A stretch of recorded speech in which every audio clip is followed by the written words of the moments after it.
Africa Content TV.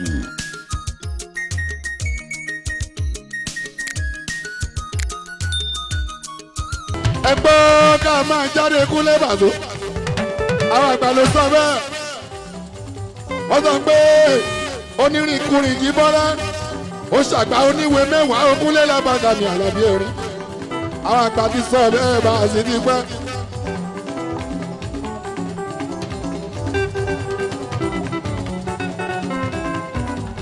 àwọn àgbàlagbà ló sọ bẹ́ẹ̀ kì í ṣe èmi wọ́n sọ pé onírìnkùnrin yìí bọ́lá ó ṣàgbá oníwèé mẹ́wàá o.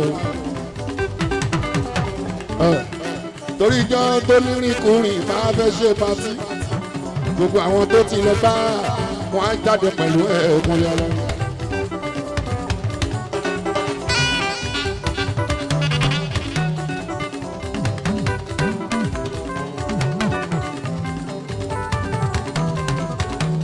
onírìnkùnrin wo sábà ìdìbò ó ṣàgbá oníwé mẹ́wàá pàṣẹ.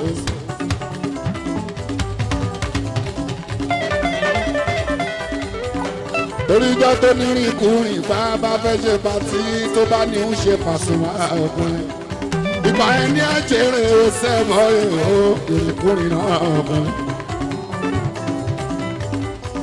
oníwèé mẹ́wàá ó sábà ìtì òkìtì àdó ìgbà ẹ̀ẹ́dẹ̀ tó sọ pé alákọ̀wé lóhùn òun.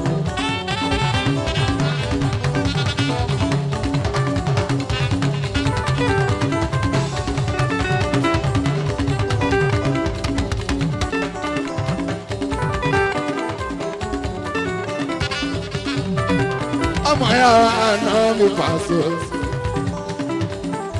Yorùbá làwọn sọ ìṣẹ́bọ̀ ìdí ìṣègùn o wọn fi yípo kọrin Haúsá mo fi kọrin ìwé sẹ́bọ̀ yìí rárá Yorùbá iná ẹja láti bàbá jí wá ibà síláàbà ẹ̀ka Paso wọ́n fẹ́ ṣe pàtí lágéèké Paso ẹni tó ṣe pàtí ilẹ̀ ó ránṣẹ́ wá mo bá wọn ránṣọ Paso ọkùnrin wọ́n fẹ́ ṣe pàtí ní Ìbàdàn Paso ẹni ṣe pàtí wọ́n sẹ́ẹ̀bọ̀ òpin mi o mo bá wọn ránṣọ wọ́n sẹ́ẹ̀bọ̀ lábẹ́ òkúta wọ́n sẹ́ẹ̀bọ̀ ìwọ̀n ṣokù o mo mọ àwọn tó ń ṣe pàtí rí torí wọn ò kí ń ṣe mọ́ gbọ́mọ àwọn bá ṣọ wá mo tún bá wọn débẹ̀ ẹ̀kúnlẹ̀ kì í ṣe pé kọ́in lémi ò ta mí ní òwe sẹ́wọ̀ ìgbà báraka torí ọjọ́ tèmi náà ni.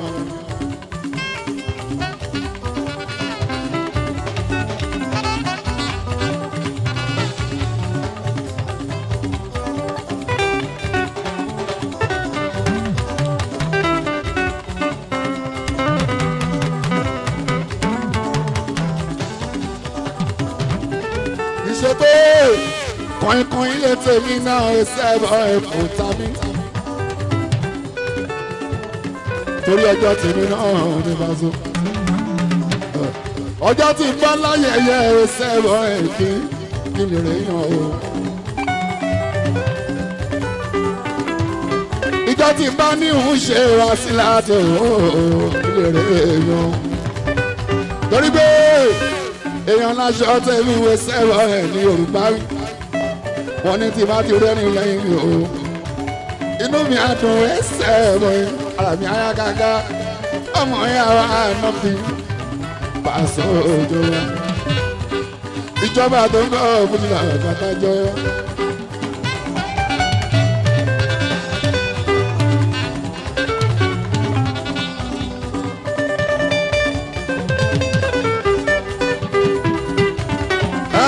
ẹ dákun ẹ máa jáde o.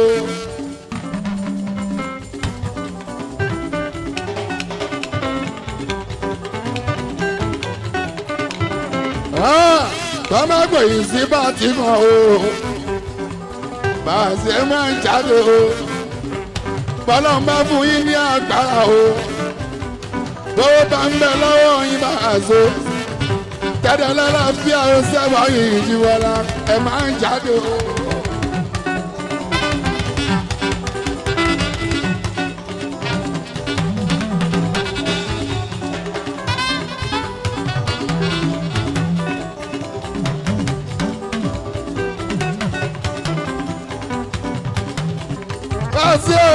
méjì wo sábọ̀ ìjì bọ́. Òkè pẹ̀lú lẹ́lẹ̀ máa ń sọ. Ọ̀tún pẹ̀lú òsì hàn.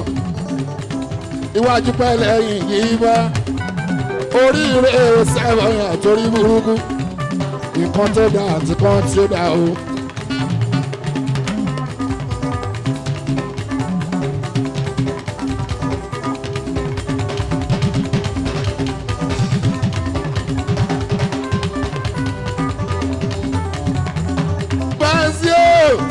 Àbí ọmọ pẹ̀ lágàn jí bọ́ o.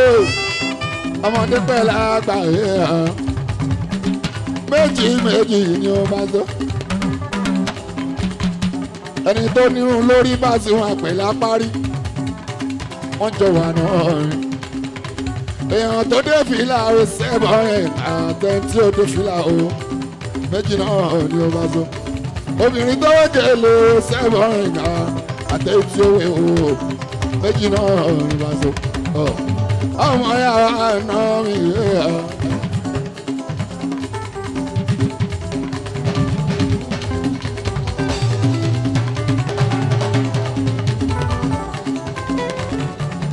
Ọmọ yàrá náà mi pàṣẹ.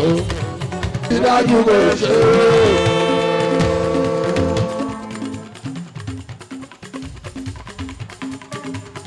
Ilé dọ́là ń kọ́ làrá mi. Kókókókókó ṣe wá. Ẹgbẹ́ lọ gbìyànjú ẹ o, ẹgbẹ́ lọ rí ẹ. Èmi àrà mi bá ń sún àjíbọ̀ o.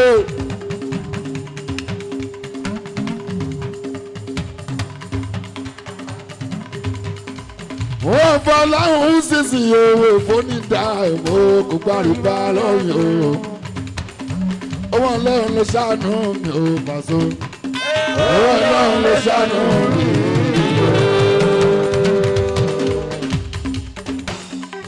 Owó olúwa ló ṣàánú mi àwọn mi. Owó ọlọ́run ló ṣàánú mi. Owó ọlọ́run ló ṣàánú mi ò Paso. Owó ọlọ́run ló ṣàánú mi ò.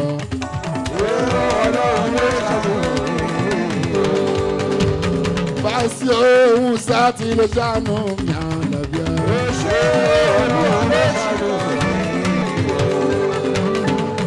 Àjíwọ́ ọlọ́run ló ṣàánú mi ò Paso. Báṣí assalamu alaikum jíbọ̀ o.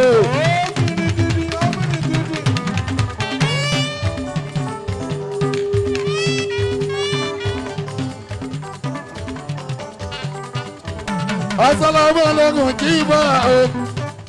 Tẹ́gílẹ̀ mọ́kàn bákan. Àdá. Ẹ máa ṣe dájọ́ fún ìjìnlẹ̀ ṣẹfẹ́. Mo mọ̀ pé bí o ṣe dá ti rà fún ojú òdúró.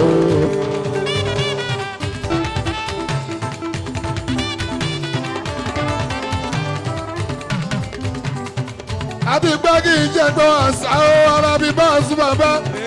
Wọ́n ní ìtàn àwọn orin tó kọ́ sílẹ̀ yìí kọ́. Àwọn orin tó kọ́ sílẹ̀ yìí kọ́. Gbogbo àlùjọ tó ká sí ẹ̀pà rẹ̀. Ìwé ṣe ká àgbẹ̀ bá a sún rẹ̀.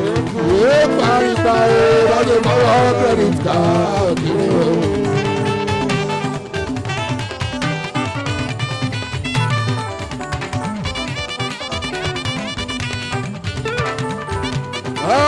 Ọlọ́gbọ́n ìkúlẹ̀ ẹbí fi náà náà àjíbọ̀ o. Àjíbọ̀lá o ṣẹlẹ̀ ọ̀gọ́ta. Àwọn ṣe fíìmù lọ́ọ̀ṣù kan. Wọ́n láṣàdé kò ní kúkú jẹ́. Ibà ṣe o ṣẹlẹ̀ ọ̀. Àmọ́ ẹ̀ wà náà mi ọ̀gọ́ta. Mọ́ ẹ̀ lẹ́tí ń kọ́ Fújì Paso.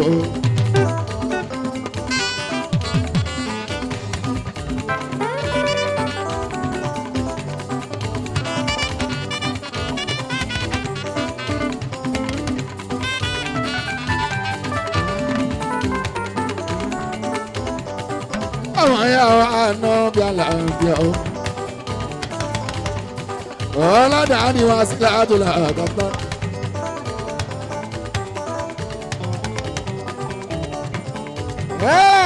àwọn jẹ́ fíìmù lọ́ọ̀ṣì fún premier ẹni.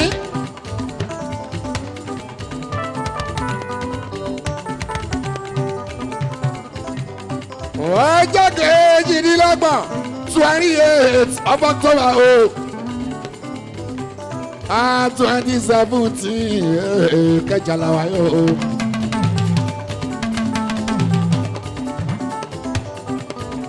ọ̀nì 28 o méjì ló kù ẹsẹ̀ ẹ̀kẹ́ October mọ́tọ́ ọjọ́ méjì ló kù ẹsẹ̀ October mọ́tọ́. Fọláṣadé wúrà ogun ni.